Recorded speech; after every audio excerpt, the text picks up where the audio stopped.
Unanimously found that at least one aggravating factor has been established beyond a reasonable doubt in Section A above, that the aggravating factors are sufficient to warrant a sentence of death in Section B above, and that the aggravating factors outweigh the mitigating circumstances in Section D above, we, the jury, unanimously find that the defendant, Donald James Smith, should be sentenced to death. Yes. And so say we all, this 22nd day of February, 2018, and signed and dated by the foreperson. Members of the jury, we're going to ask each of you individually about the verdict that you have just heard. The question pertains to whether the verdict as read by the court was correctly stated. Madam Clerk, would you poll the jury? Do you, juror number 7, agree that each of the findings in the verdict form is yours? Yes.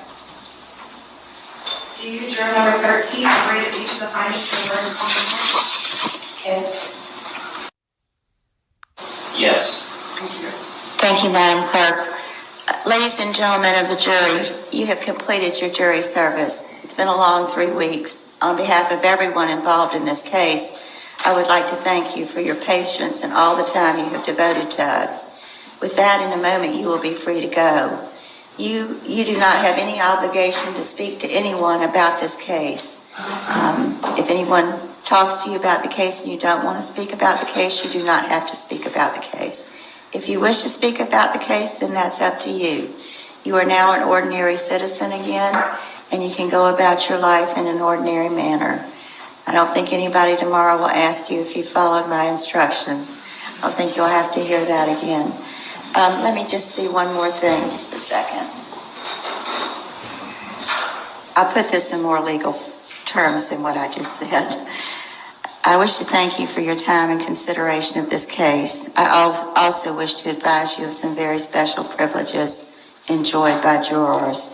No juror can ever be required to talk about the discussions that occurred in the jury room except by court order. For many centuries, our society has relied upon juries for consideration of difficult cases. We have recognized for hundreds of years that a jury's deliberations, discussions, and votes should remain their private affair as long as they wish it. Therefore, the law gives you a unique privilege not to speak about the jury's work. Although you are at liberty to speak with anyone about your deliberations, you are also at liberty to refuse to speak to anyone.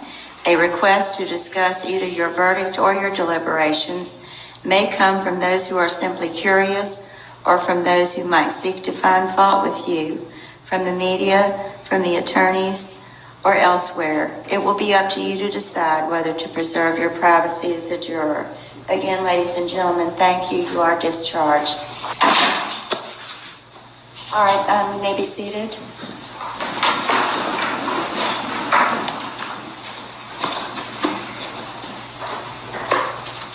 Any legal exceptions or objections? Yeah. Nothing to say. Okay, so next we need to schedule a Spencer hearing, is that correct? Yeah. Okay, when would y'all like to schedule that? How far out? All right, March 28th at 9 o'clock in courtroom 406 for a Spencer hearing, and I'll have to check to make sure the courtroom's available, etc. I'll send y'all an email and make sure you know, all of you, the court reporter, everybody, that that's okay. But for now, March 28th at 9 for a Spencer hearing in this courtroom. And with that, I believe we're in recess. This court agrees with the jury's recommendation without reservation. Accordingly, this court finds that death is the only appropriate penalty for the defendant, given the highly egregious nature of this crime.